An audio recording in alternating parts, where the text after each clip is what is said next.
one problem that I used to struggle with. And the problem was that I had to translate too much to speak even a single proper long sentence in English. And this, I feel, is a common problem with almost everybody. People often come up to me and ask me, "Ma'am, I want to speak proper fluent English, but I just cannot do it.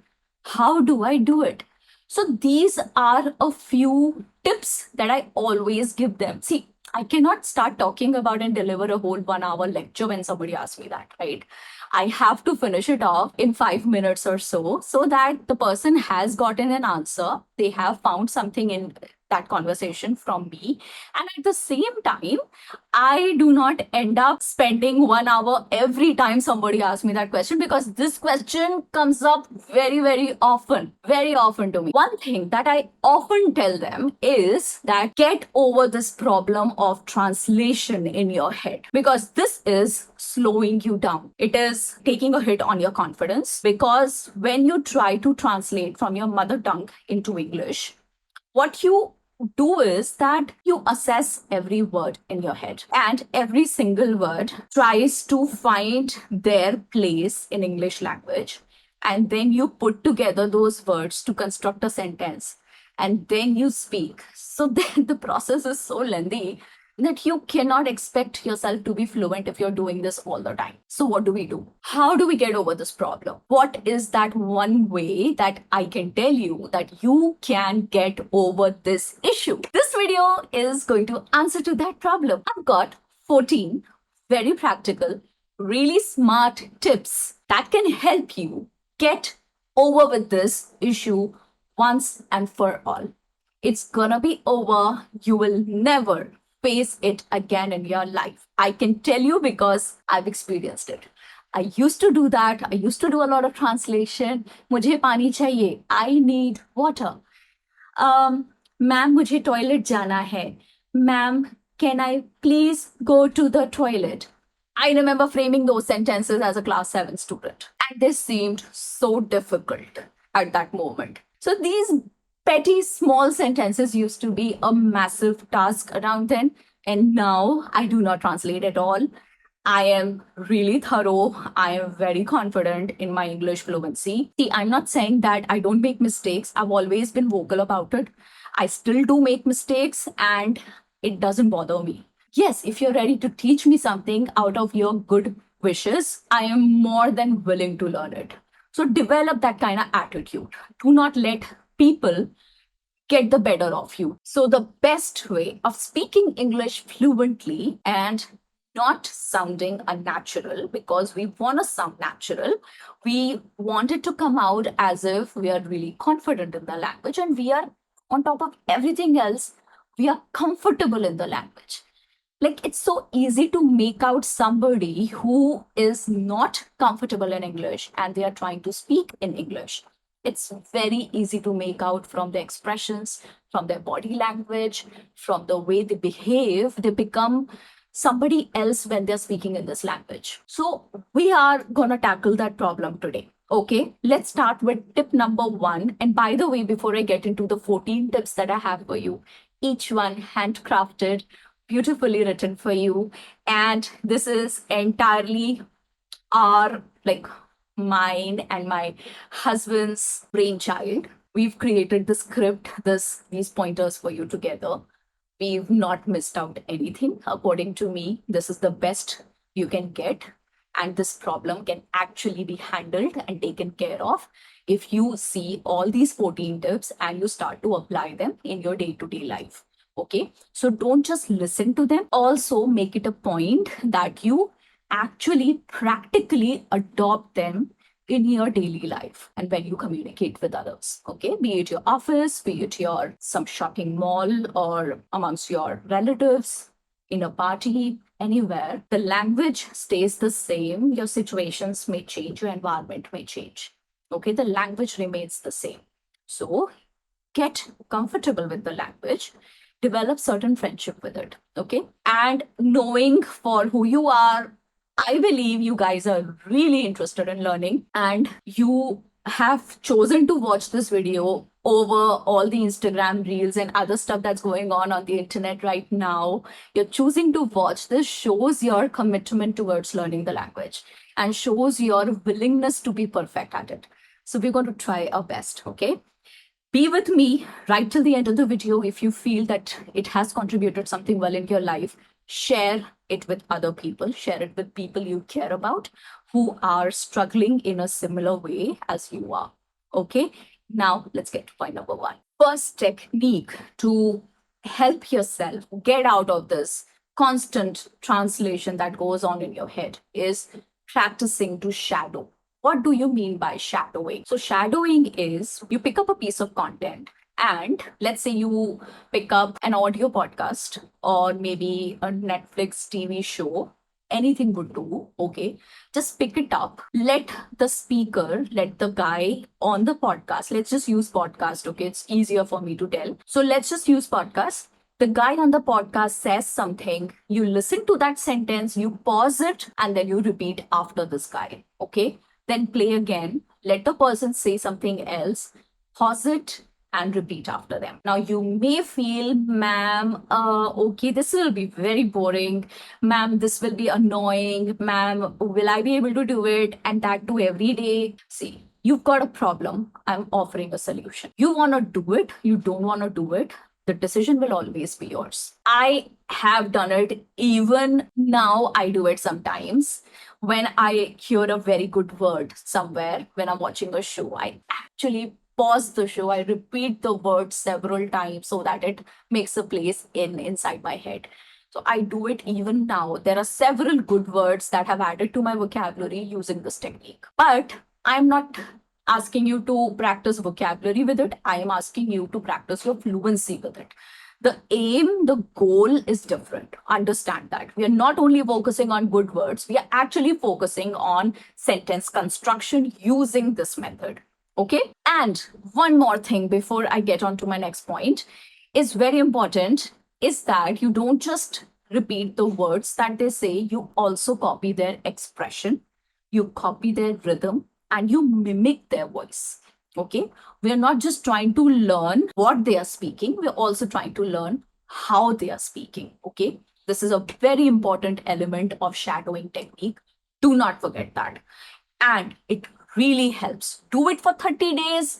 Doesn't work, come back to this video and tell me on my face, ma'am, it doesn't work. Your technique did not work. Please don't make a video on this ever again. And I will listen to you. वो नौबत नहीं आएगी, but you get it, right? Okay, moving on to point number 2. English thinking only window. This one is really smart, and a couple of days ago, actually, ChatGPT used it on me. So the idea is English thinking only window. ETO window. Okay, now you have to decide how many minutes you want to do it. And let's say if I were you, I would just say maybe 15 minutes. 15 minutes is good enough. We don't want to stretch it for too long. I want to take baby steps with you. I want to go slow, but I want to be consistent. So just let's keep it easy for ourselves. Okay. So ETO window is all about taking those 15 minutes out of your day every single day, no pauses, no misses. Every single day, 15 minutes, you only and only think in English. So you sit down at 4 o'clock, you pause your notifications, you put your phone on silent, and you genuinely think about things in English, and you control the urge of internally translating. Do not translate. Engage your mind in thinking in English. Now you may think, ma'am, this sounds really difficult. It's not difficult, actually. It's just that it's your ego probably telling you that, because you as a human being are designed to be lazy, you're designed to procrastinate, you're designed to be in your comfort zone. So every single time an idea comes up where it brings a certain discomfort along with it, you're like, no, this won't be possible. I can't do it. But believe me, people are doing it and people are learning and people are getting better. It's up to you if you want to do it or not. This 15 minutes window, it could be 20, it could be 30, entirely up to you. Just be consistent with it, because if you can't be consistent with it and if you are too indulgent on these ideas of getting entertained with everything that you do. See, when you're learning and you're trying to get better at something in life, my personal mantra of doing that, be it my physical fitness or doing anything where I'm trying to learn something, my idea is to do not try and connect the idea to entertainment. Like if I work out, I know people want to have fun when they work out, but when I work out, I separate the idea of fun from workout. When I'm working out, I'm actually working at that moment. I am disciplined and it hurts. It's okay that it hurts. Okay. It hurts because of that. I feel so well in my life. I feel complete. I feel healthy because I have endured that pain. The moment you try to bring in entertainment into everything, after a while, the entertainment actually genuinely vanishes. It flies away. And then you're like, no, I cannot carry on. Okay, it's too boring or it's too hurtful. Oh, no, no, no. I want to do something else. Or maybe I'll take a small break of 5, 7 days and I'll resume, and then you never resume. So I keep whatever is important to my life, I keep entertainment away from it. When I'm enjoying, when I'm relaxing, I take that too very seriously. If I am on a vacation, everybody knows that she's not to be disturbed, she's not to be contacted, she will not answer because I am extremely serious about my relaxation, because I'm very serious about my work. And since I'm serious about work, I'm equally serious about relaxing. So I feel if you want to do it properly, please do not try to look for fun in it. This is not for fun. We are trying to get better at something. We are trying to learn something. It is going to hurt. Develop that idea, clarity of thoughts. Okay?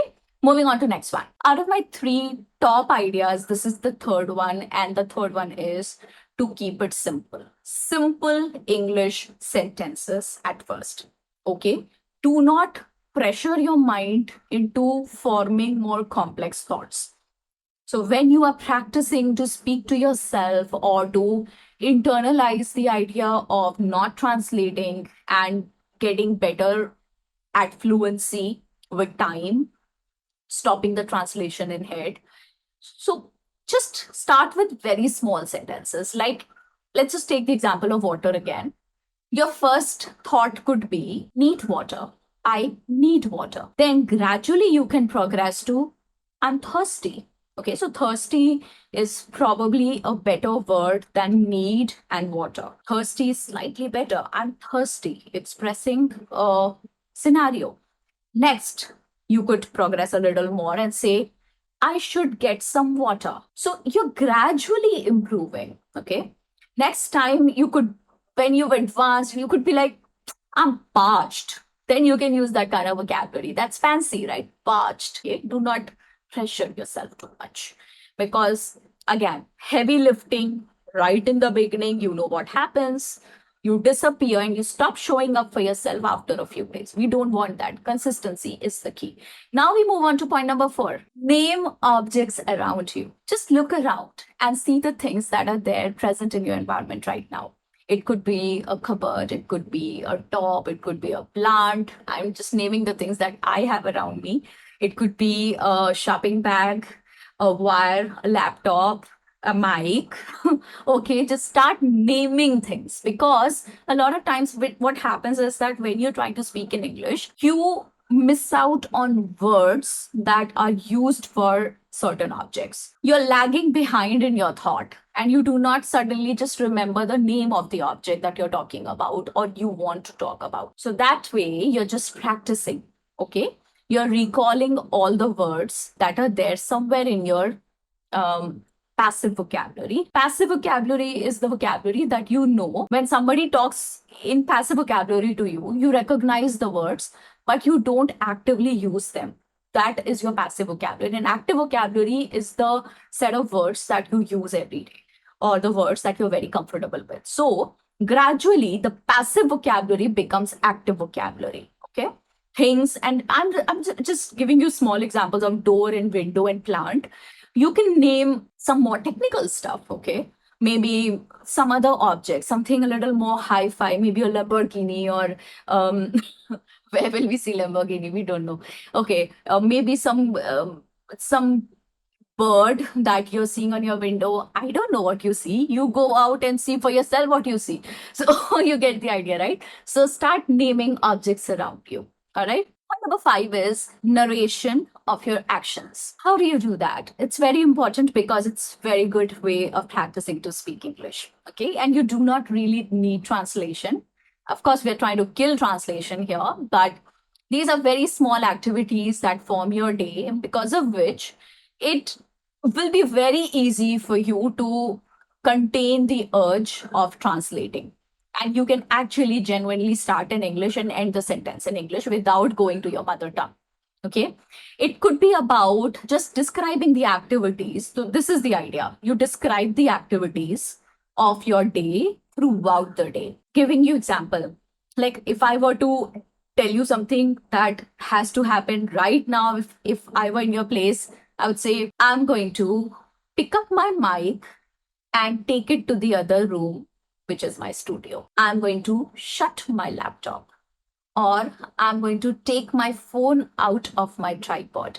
These are just my basic activities that are going to follow right after I finish shooting this video. Okay. Now, for you, it could be, I need to get some water, or why do I keep going back to water? I don't know. Then it could be, oh, I have to call her. I have to tell her about my plans. Or I'm feeling hungry. I need to get some food. So, basic ideas, basic daily activities. Now, the question is, whom do you tell it to? You don't tell it to anybody. You're just telling it to yourself, okay? Thinking about it in your head throughout the day. That's how you practice. And believe me, if you can, I used to do that as a child a lot. A lot. I used to think almost all the time because I wanted to get better at English. I really wanted that. Even as a small child, I understood the importance of this language and how I was made fun of every single day, and people would mock me and consider themselves having some authority over me. And I realized that it's like, everything is same. We have all the things common. This is the only thing that differentiates me with them, and that is my lack of prowess in this language. And I wanted to get better at it. So yes, I understood the importance and I worked on it, and it worked out. When you work on something, it works out. Next point. Describe your senses. This is point number 6. By describing your senses, I mean that you describe whatever you feel in the moment. And again, it goes on in your head. You do not need to tell it to somebody. You could just think about it, okay?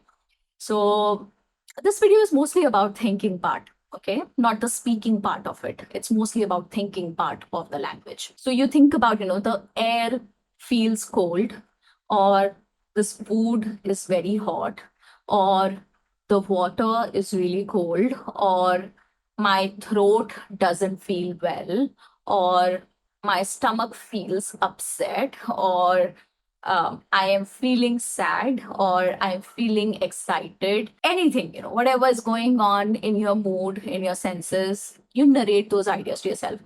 Ma'am, if I follow everything that you're saying, my whole life will be consumed with the idea of trying to speak well in English. So, okay, let me break it to you. This is how it is going to be if you really want to get fluent, okay? My life was taken over with this obsession to speak well in this language. I was obsessed, and there's no harm in accepting it. I love my mother tongue. I can never be as comfortable with any other language as I am with Hindi. Hindi is my mother tongue. But I will never deny that I love speaking in English. I love this language because it has certain beauty. And of course, the respect that it has just adds to uh, the feeling of pride. So that's it. Next one, and I often see people making this mistake, is using a dictionary which is not English to English. If you're using a dictionary and you're trying to learn new words through that dictionary, I'd suggest that you start using English to English dictionary, so that when you're reading the definitions of a word or any word, you actually get to read it in English. It will be very good practice of your English language. Okay. When you buy Hindi to English or English to Hindi, of course, there's certain comfort zone that comes along with it. And that's why you're doing that or you're choosing to do it. But understand, we want to be fluent in English. And these are just some baby steps that we are taking so that we get better at it. Okay. Next one is really interesting. So the idea is to start speaking in chunks and start thinking in phrases and chunks. What do I mean by start thinking in chunks or phrases? Is that you do not just use basic sentences that I am thirsty or I need food or I have to call her. Rather, you start using established phrases or collocations. Collocations are some short phrases that are naturally spoken like that by native speakers. Like, I'll give you an example. Take a break. You must have heard it so many times. Hey, take a break. Why don't you say make a break? Or why don't you say give a break? You usually say take a break, right? Or you say heavy traffic jam. Why don't you say dense traffic jam? You always say heavy traffic jam. Why? Because it's a collocation. You are naturally trained on using these set of words together. So these are set of words that are naturally spoken together. Okay. There may be better alternatives to it. Okay. The dense traffic jam may sound better than heavy traffic jam. It's just that we are so habitual of using heavy traffic jam, everybody around the world, that it just feels natural to use it. Okay. And you refrain from using any other alternative. Then you say, make a mistake. You do not say, do a mistake. I did a mistake. You never say that. You say, I made a mistake, right? Because it's a collocation. You probably did not know about the idea, but now you're aware that there is a word for it, collocation. So I want you to start thinking in the lines of collocations, okay? Phrases, chunks of words together. So I can give you a very good list of collocations. You'll find the PDF in the description of this video. Okay. Next point is start and end your day thinking in English. So when you get up, your first few thoughts of the day, they are going to set the tone of your entire day. Let those thoughts be in English. Hey, please do not think that I have anything against any other language. But this channel is about learning to speak in English. And that is why English, English, English. Get it? Okay, so think your first few thoughts in English. The tone of the day is set, and you know what you have to do throughout the day with your head. Okay, you're clear on the idea. So, plans in the morning and in the night when you're about to doze off, just think about, reflect on whatever happened throughout the day, whatever feelings or whatever thoughts or the people you met. Think about those things in your head in English without translating. Okay, you can do that. Let's move on to point number 10. Use English for planning your day and for simple problems. Like if you had to write your grocery list, think about the grocery list and everything that you have to get from the store in English. Okay. Do not switch between languages. When I was a kid, I remember this was a very clear instruction from our teachers. They told us that you're not supposed to switch between languages. When you're speaking in a language, only stick to that language. I'll tell you how this week. So I was going there और पता है फिर क्या हुआ? She popped up और फिर पता है हमने क्या बात की? So this is how you are switching between two languages. It's not good for your confidence in either of the two languages. It's not good for your Hindi, it's not good for your English, in my example. All right? When you're speaking in English, refrain from any other language. When you're speaking in Hindi or any mother tongue, refrain from any other language. A couple of words is fine, like because we are habitual of using the names of the objects in English, and that's fine. That's okay. जरा card पास कर दो यार जरा glass उधर रख दो इतना तो चलता है right grocery list then shopping list the four things that you have to do in the next 1 hour planning all that stuff think about it in English. Moving on to next point, keep a simple English journal. See, I have always been vocal about it.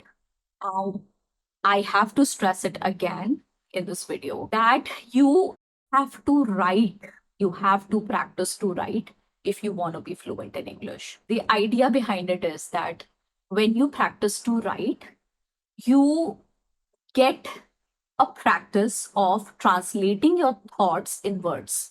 There are so many things that go on in our heads, right? We don't usually speak about those things. But when you're sitting down to write, all your thoughts, your plans, your ideas, some ideas of the world, or something you discussed with a friend, stuff, just stuff. When you write those things down, you really get a very good practice of translating your thoughts in words, which doesn't happen any other way. Anybody who speaks well, you will notice they usually write also. I always write.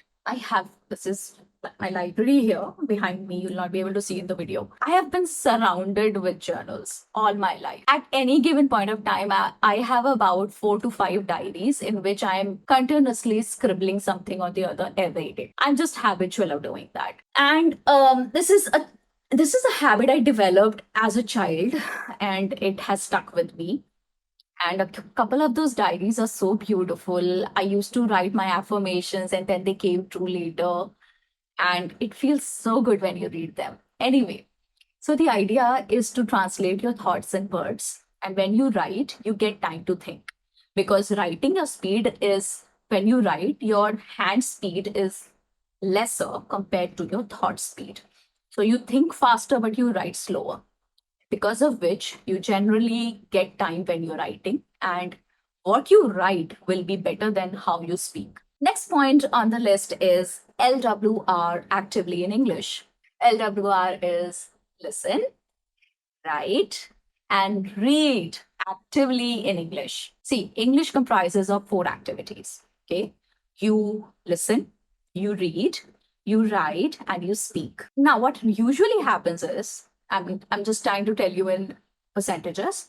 Speaking forms 90% of the crucial activity that is required to speak fluently. Speaking is the most important activity, I agree. Speaking and writing, these are 2 things where you create English. When you speak, you're trying to form words, you're trying to form sentences. When you write, you're trying to form sentences. It involves very active work. But when you listen or when you read, that is all very automatic. Somebody else has already done the work. You're just using the work. You're reading what they've written. You're listening to what they've spoken, right? So it helps you, but not as much. Creation is more important than consumption. But most people consume more than they create. Why? Easy. Because we're lazy. Because we procrastinate. Because we do not want to get out of our comfort zones. We want to complain all the time. मुझे ये नहीं आता, मुझे वो नहीं, मेरी English नहीं improve हो रही, ये नहीं हो रहा, वो नहीं हो रहा. Why do you do that? You know where the problem lies, right? You are the reason. That is where the problem lies. Work on it. Okay?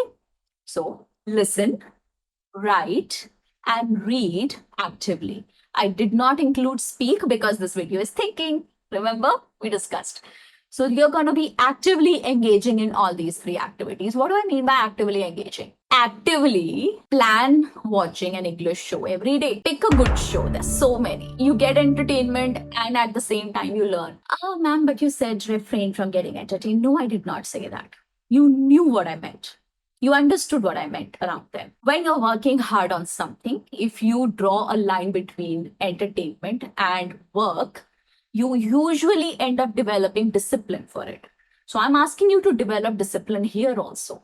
Actively do it, not passively. हाँ ठीक है, हो जाएगा तो कर लेंगे. No. That attitude is not going to help. If I ask you any single day, I find you on the road and I ask you which book you're reading, you should always be able to tell me a name. Okay? Always. So when you are listening or writing or you're reading something, do not translate those things. Okay? Just listen to those things and mentally try and understand those things in English language. I hope I don't have to mention that anything that you're doing in this activity is in English. Yeah, you're reading an English book. Okay. So do not mentally translate to understand the idea. Even if something is missed, it's okay. Get comfortable with missing out a few things sometimes. It's all right. If you obsess over every single word that is said, you'll never be able to proceed. So get comfortable with missing out a few things also. Okay, moving on to the next point. Switch your device's language. I'm talking about your phone, your laptop, your iPad, your tablet, whatever you're using. Your frequently used apps, everything. The main language should be English. Why? Because we do not want to put too much pressure on our head of switching every now and then between the two. If you're practicing to stop translating, let's just keep it easy for ourselves, no? Why do you want to switch between languages? I've seen it, and this is very common in India. I do not know about other parts of the world, but for sure in India, a lot of people use their device languages, and there's nothing wrong about it. If you're not learning to speak in English, it's fine if you're using your mother tongue. But if we are actively working on the idea of stopping to translate from a language to English, I will suggest do not have your phone running on your mother tongue. Switch your language to English. Get comfortable with English. Adopt English. Okay. Let English enter your life. Do not stop. Do not put locks on every door. Open the doors. Let the language come to you. Okay. Now, this one is very interesting. It's the last idea that I have for you, describing unknown words. There are a lot of times it happens that you just can't recall the name of a certain object. Okay. Let's just say kettle. Okay. Suddenly you want to use a kettle and you just can't think of the name. What do we call it? What do we call it? And you just can't get the name. Now, here, if you can't get the name and your memory is not helping you, I'll suggest what you do here is that you start to describe that object using other words. What is that thing that you use to boil water? So, this could be a description for kettle.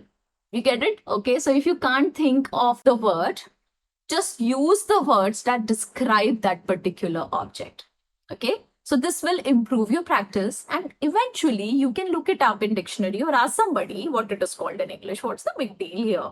We're all learning, right? Training your brain to think in English won't happen overnight. Okay. It is not something that you develop instantly and you practice for 2 days and it's going to take time. But I will say it's worth it. Once you develop that habit and once you get comfortable with it, it won't be a problem again. It's not something that comes back to you. Once it is over, it is over. Be patient with yourself, be your own ally, be your friend, and celebrate all the small victories. So, this was all in this video. I hope you learned something. Let me know about your progress and what you think about it in the comment section below. Bye bye.